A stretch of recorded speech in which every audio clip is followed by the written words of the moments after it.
जय हिंद दोस्तों, राधे राधे। मैं दिलीप कुमार दिलीप साइंस क्लासेस में आपका स्वागत करते हैं। द्विघात समीकरण का सेकंड चैप्टर 4.2 लेकर आए हैं, जो देखेंगे। पिछले क्लास में 4.1 पढ़ाए थे, उसका होमवर्क भी बोले थे बनाने के लिए। आप लोग से अनुरोध है कि डेली प्रैक्टिस करते रहिए। और आज 4.2 का मैथ आगे बनाएंगे। 4.2 देख रहे हैं, एनसीईआरटी का बुक है। इस एनसीईआरटी का बुक से 4.2 द्विघात समीकरण का मैथ है। यहाँ पर देखना है हम लोग को कि पहला क्वेश्चन है कि गुणनखंड विधि से निम्न द्विघात समीकरणों के मूल ज्ञात कीजिए। गुणनखंड विधि से निम्न द्विघात समीकरणों के मूल ज्ञात करना है। तो पहला क्वेश्चन है, फर्स्ट क्वेश्चन में लिखा हुआ है यहाँ पर कि x square minus 3x minus 10 बराबर 0, ऐसा लिखा हुआ है। इसको गुणनखंड बनाने के लिए हम लोग करेंगे कि पहले ये 3 पद है, इसको 4 पद में इसको बनाएंगे। तो 3 पद और 4 पद करने के लिए करना क्या पड़ता है कि पहला पद और तीसरा पद को छोड़ दिया जाता है। अब आगे करेंगे क्या कि इसका मध्य पद जो होता है उसको हम 2 भागों में विभाजित कर देंगे, और वो 2 भागों में जो विभाजित करेंगे उसी के हिसाब से हम लोग आगे बनाएंगे। देखेंगे कि इसका तरीका क्या होता है कि जो एक्स स्क्वायर द्विघात समीकरण के जो कोफिशिएंट होता है, जैसे यहाँ पर कुछ नहीं है तो 1 है, इस 1 को क्या करेंगे कि ये अंतिम वाले जो जिसके हिसाब से आप लोग समझते होंगे द्विघात समीकरण को, इसके कोफिशिएंट को ये मानते हैं x के कोफिशिएंट को b को, इसको c मानते हैं कांस्टेंट, और इस तरह से इसको 3 पद से 4 पद करेंगे। तो इसको लिखेंगे कि एक्स स्क्वायर माइनस 5x और यहाँ पर माइनस 3x लाना है, तो यहाँ पर लिखेंगे 2x। ये दोनों को गुना करने पर देखिए कि 10 आ रहा है। 5 और 2 को गुना करेंगे तो 10 आ गया, जोड़ने या घटाने पर मध्य भाग वाला आना चाहिए, और माइनस 10। कहने का मतलब है कि इसका मान में अंतर नहीं होना चाहिए, और 3 पद से 4 पद भी हो जाएगा। तो x square minus 5x plus 2x minus 10 बराबर 0। यहाँ पर देखेंगे कि माइनस 5x में से 2x घट जाएगा तो कितना आएगा, 3x बचेगा, उसका चिन्ह माइनस रहेगा, और माइनस 10 बराबर 0। यहाँ पर ध्यान देना है कि जब 2 से 3 से जब 4 पद करेंगे तो यहाँ पर ये करना होता है कि सबसे पहले देखेंगे कि इसका मान में अंतर नहीं होना चाहिए। दूसरा बात क्या है कि 2 माइनस में 2 प्लस में इस तरह से रहना चाहिए। तो देखिए यहाँ पर 2 और 2 माइनस में 2 प्लस में, या तो चिन्ह के हिसाब से, या तो चारों जितना भी पद है सब चारों पद रहेगा प्लस में, या चारों पद रहेगा माइनस में, या 2 पद रहेगा प्लस और 2 पद माइनस में। तो हमारे पास 2 पद प्लस और 2 पद माइनस के रूप में। अब ये दोनों में से गुणनखंड करेंगे, तो x इसका गुणनखंड कर रहे हैं तो इसमें से कॉमन लीजिए। तो एक्स स्क्वायर माइनस 5x का यहाँ से कॉमन लेंगे तो हो जाएगा x और माइनस 5।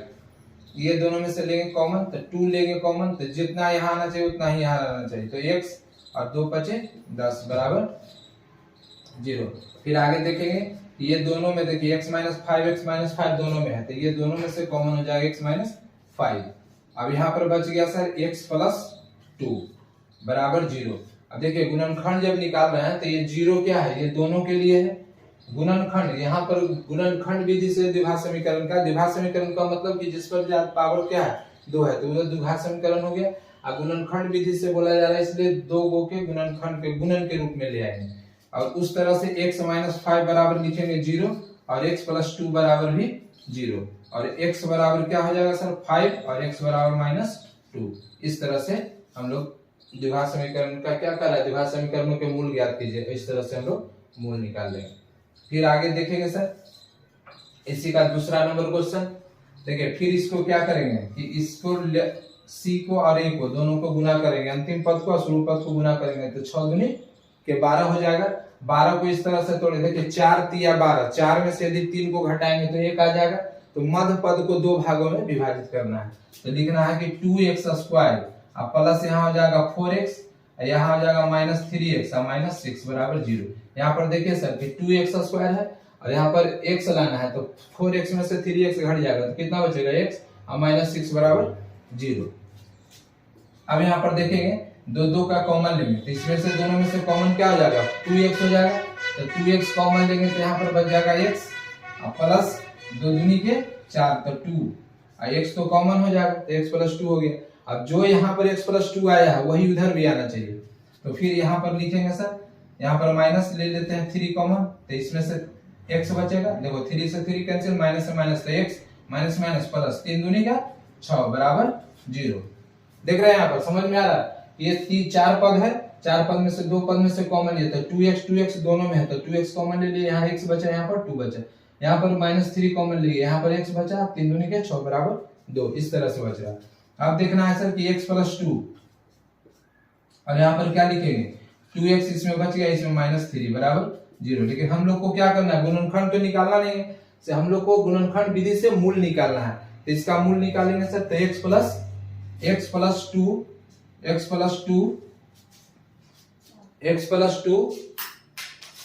प्लस टू बराबर भी यहाँ 0 करेंगे, और 2x माइनस 3 बराबर भी 0 करेंगे। अब देखिए, इसलिए x बराबर क्या हो जाएगा सर, -2, और फिर यहाँ पर हो जाएगा 2x बराबर 3, इसलिए x बराबर 3/2। अब देखिए यहाँ पर भी इसका वैल्यू निकल गया सर मूल का, x बराबर -2 और x बराबर 3/2। इसी तरह से फिर देखिए इसका थर्ड नंबर क्वेश्चन, ये देखिए सर, ये पहला का फर्स्ट नंबर क्वेश्चन हो गया, ये सेकंड नंबर क्वेश्चन हो गया, अब थर्ड नंबर क्वेश्चन का फिर उसी तरह से करेंगे सर। देखो कितने पद में है, 1 2 3 पद में, तो 3 पद से है तो इसको कितने पद में बनाएंगे, 4 पद में। तो 4 पद में बनाने के लिए क्या करना होगा, शुरू वाला और अंतिम वाला को गुना करें। देखिए सर 5 और √2 और √2 गुना होगा तो कितना होगा, √2 और √2 को गुना करेंगे तो 2 हो जाएगा, अब 5 रहेगा तो 5 और 2 गुना करेंगे तो 10 हो जाएगा। अब 10 को लाना है यहाँ पर 7x, 10 के हिसाब से ही इसके बीच वाला मध्य पद को जोड़ेंगे या घटाएंगे। तो यहाँ पर 7x लाना है, तो देखो 10 है, तो 5 दूनी के 10, 5 दूनी 10, तो 5 में 2 जोड़ देंगे तो कितना हो जाएगा, 7 हो जाएगा। तो इसके हिसाब से यहाँ पर करेंगे कि √2x² plus 2x plus 5x, तो 7x हो गया, अब प्लस यहाँ पर 5√2 बराबर 0, इस तरह से कर देंगे। अब यहाँ पर देखें 2 का कॉमन लेंगे, देखिए दोनों में √2 कॉमन ले सकते हैं। अब √2x कैसे कॉमन ले लिए, देखिए अभी बताया था कि √2 को √2 से गुना करेंगे तो 2 हो जाएगा। तो इसका मतलब है सर कि यहाँ √2 है और यहाँ 2 है, तो 2 में इसका मतलब है कि 2 √2 है, तो एक √2 कॉमन लेंगे तो एक √2 बच जाएगा। तो यहाँ पर देखेंगे कि x बच जाएगा और यहाँ पर √2 बच जाएगा। अब यहाँ पर देखिए दोनों में से हम लोग क्या करेंगे, 5 कॉमन लेंगे, तो 5 कॉमन ले लीजिए। अब यहाँ पर क्या बचेगा, x बच जाएगा, और यहाँ पर बचेगा, देखो 5 से 5 कैंसिल हो जाएगा तो क्या बचेगा, √2 बचेगा, अब बराबर 0। अब देखना है यहाँ पर हम लोग को कि अब देखो कि यहाँ पर कि x प्लस √2 और x प्लस √2 दोनों में है सर, तो x प्लस √2 हो जाएगा, और यहाँ पर क्या बच गया, √2x प्लस 5 बराबर 0। देखिए द्विघात समीकरण बनाने में कोई विशेष ऐसा बात नहीं है कि आपको बहुत परेशानी होने की बात है, लेकिन बात यहाँ है कि जब तक आपको कैलकुलेशन नहीं आएगा, बेसिक कॉन्सेप्ट में जैसे गुणनखंड हो गया, या किससे गुना करने पर कितना आ रहा है, या वेरिएबल में कैसे जोड़ना है, कैसे घटाना है, कैसे गुना करना है, गुना करने पर उसका चिन्ह क्या होगा, माइनस प्लस करने पर उसका साइन क्या दिखाएगा, है ना। तो ये सब बेसिक जरूरी है। द्विघात समीकरण बनाने से पहले आपको गुणनखंड बनाने की बेसिक नॉलेज जरूरी है। तो ये यहाँ पर गुणनखंड बनाने के लिए भी बता दिया जा रहा है, और उसी के हिसाब से मूल भी आपको निकालना है। अभी द्विघात समीकरण के सूत्र के द्वारा मूल नहीं निकाला जा रहा है, ये गुणनखंड से सूत्र मूल निकाला जा रहा है। तो ये ध्यान दीजिएगा कि द्विघात समीकरण के सूत्र के द्वारा दूसरे तरीका से निकलेगा, जैसे उसमें पहले डी निकालेंगे, डी निकालने से आपको ये पता चलेगा कि इसका मूल प्राकृतिक है या वास्तविक है कि वास्तविक नहीं है, इसका मूल संभव है या नहीं है। यदि ये समझ में आ जाएगा कि मूल संभव है तो आगे करके हम लोग x का वैल्यू निकालेंगे। उसके लिए करना क्या पड़ता है, पहले d निकाल लेंगे। d का फॉर्मूला आपको पिछले क्लास में बताए थे, b² - 4ac।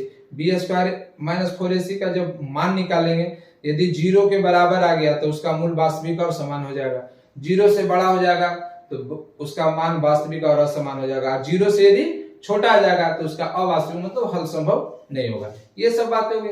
अब जिसका हल संभव होगा उसका सूत्र होता है x बराबर -b प्लस माइनस √d/2a। इसे निकाल लेंगे, एक अल्फा एक बीटा निकाल लेंगे, 2 मूल होता है, एक के साथ जोड़ना होता है, एक साथ घटाना होता है, और उसके बाद दोनों जो मान निकलेगा वो x का वैल्यू होगा जो रूट कहलाएगा, जो यहाँ पर मूल कहलाएगा। आपको यही सब समस्या, और कोई बात नहीं है सर। उसी तरह से हम लोग आगे इसको देखेंगे कि ये 2 है तो ये दोनों के लिए क्या करेंगे, x प्लस √2 बराबर भी जीरो, और root two x plus 5 root two x plus 5 बराबर भी जीरो, दोनों के लिए जीरो कर दिए। अब इसका मान हो जाएगा इसलिए एक्स बराबर माइनस रूट टू, इसका हो जाएगा रूट टू एक्स बराबर माइनस 5, इसलिए एक्स बराबर माइनस 5 बाई रूट टू। एक आंसर ये हो जाएगा, एक आंसर ये हो जाएगा। इस तरह से फिर इसको एक बार देख लेंगे सर कि अंतिम वाला लास्ट वाला गुना करेंगे, अंतिम वाला शुरू वाला गुना करके ये आया सर 10, 10 को क्या करेंगे 7x के हिसाब से इसको 4 पद में कर लेंगे, ये दोनों पद से क्या करेंगे कॉमन ले लेंगे। इस तरह से कॉमन लेने के बाद जीरो दोनों के लिए क्या हो जाएगा बराबर, x प्लस 2 बराबर जीरो, x का मान इधर रखेंगे, रूट 2 इधर माइनस में हो जाएगा, एक आंसर ये रूट 2 प्लस 5 बराबर जीरो, तो रूट 2x इधर रखेंगे, उधर जाएगा तो माइनस 5 हो जाएगा, और x बराबर तो माइनस 5 बाई रूट 2। इस तरह से हम लोग मान निकाल लेंगे। इसको देख लीजिए बताइए।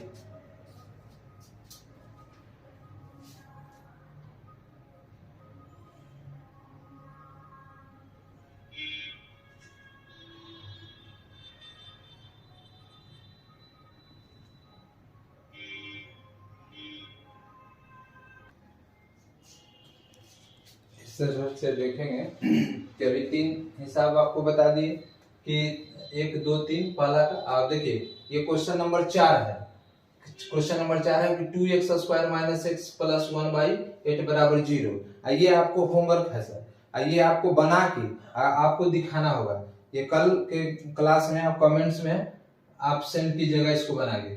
और उसके बाद है दूसरा 5वां नंबर क्वेश्चन है, ये एक्सरसाइज 4.1 का पहला का चौथा 5वां नंबर क्वेश्चन है कि 100x square minus 20x plus 1 बराबर 0। इसका भी गुणनखंड जिस तरह से 3 गुणनखंड हम अभी बताए 1 2 3 आपको बता दिया, उसी आधार पर आपको 4 और 5 बना लेना है। अब देखिए इसको 3 नंबर क्वेश्चन है कि ऐसी दो संख्याएं ज्ञात कीजिए, ऐसी दो संख्याएं ज्ञात कीजिए जिसका योग 27 हो और गुणनफल 182 हो।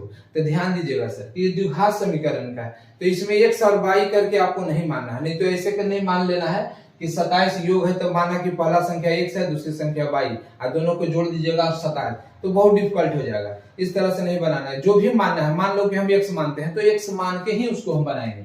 जैसे सपोज कीजिए या इसका सॉल्यूशन इस तरह से हम लोग निकाल सकते हैं। देखिएगा समझिएगा, बहुत आसान तरीका से समझना है इसको कि दो संख्याओं का योग कितना है 27 है, तो मानेंगे कि माना कि पहली संख्या हम लोग x मान लेते हैं, पहली संख्या क्या मान लेते हैं x मान लेते हैं। क्वेश्चन में कहा जा रहा है कि 27 है दोनों का योगफल, तो जब दोनों का 27 योगफल होगा तो दूसरी संख्या क्या, यदि पहली संख्या हमारे पास x हो जाएगा तो दूसरी संख्या एकदम निश्चित है कि हमारे पास में 27 माइनस x हो जाएगा, क्योंकि जो पहली संख्या x हम मान लिए हैं तो दूसरी संख्या तो 27 में से घट जाएगा, जो बचेगा वो दूसरी संख्या हो जाएगा। अब इस तरह से हम लोग कह रहे हैं, ये तो मान लिए सर इसके लिए 27। अब देखो ये दोनों को जोड़िए तो x से कट जाएगा 27 आ जाएगा, सिंपल। अब देखिए गुणनफल कह रहा कि 182 है, तो प्रश्नानुसार अब हम लोग प्रश्न के अनुसार बनाएंगे कि प्रश्नानुसार, तो प्रश्नानुसार में क्या लिखेंगे सर कि दोनों संख्या का गुणनफल कह रहा कि 182 है, तो लिखेंगे कि x इंटू पहला संख्या x हो गया, दूसरी संख्या 27 माइनस x अब बराबर कितना हो जाएगा, दोनों संख्या का गुणनफल कितना बोल रहा है कि 182 है, तो लिखेंगे 182। अब क्या करना है सर, देखिए इसको इससे गुना कर दीजिए, इससे इसको गुना कीजिए। अब लिखिएगा सर कि 27x माइनस एक्स स्क्वायर अब बराबर 182। अब समझ रहे हैं यहाँ समझना है, सीधा कर लीजिए पहले कि माइनस एक्स स्क्वायर अब प्लस 27x, राइट साइड से लेफ्ट साइड आइए तो माइनस 182 बराबर क्या हो जाएगा 0 हो जाएगा। यही तो है। अब सिंपल यहाँ पर देखना है हम लोग को कि अब 182 को कैसे जोड़ा या घटाया जाए कि 27, क्योंकि ये 3 पद से अभी पहले वाला क्लास में, अभी पहले वाला क्वेश्चन में भी आपको बताए थे कि गुणनखंड करने के लिए 3 पद से क्या करना पड़ता है 4 पद बनाना पड़ता है, तो मध्य वाला को जोड़ घटाव करना होता है। तो 182। अब देखिए इसका सही तरीका क्या है कि आप साइड में कहीं पर ऐसे करके बना लीजिए सर। मान लीजिए इसको हम देखेंगे कि 182 है, कहीं पर देखिए जैसे सपोज कीजिए कि 182 है, इसको अभी गुणनखंड के रूप में हम लोग तोड़ेंगे, गुणनखंड के रूप में तोड़ेंगे 2 से, 2 9 18 2 1 2, देखिए ऐसे। फिर हम लोग क्या करेंगे 2 9 18 और 2, देखिए यहाँ पर कि कितना हो जाएगा, ऐसा जोड़ना या घटाना है कि हम लोग के मान में क्या आ जाना चाहिए 27 आ जाना चाहिए। तो 2 9 18, 2 1 2। अब देखिए किसी से मिलाइए, जैसे मान लिया जाए कि अब यहाँ पर 13 7 91, 7 से भी लगा सकते हैं, 7 1 7, 2 बचेगा 7 13। अब देखिए सर, अब हम लोग क्या करेंगे, 27 लाना है हम लोग को लाना कितना है, 27।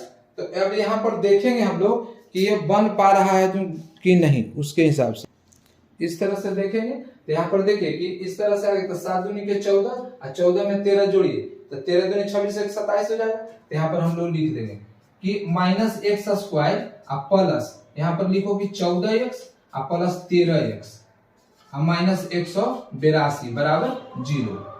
इतना हो गया।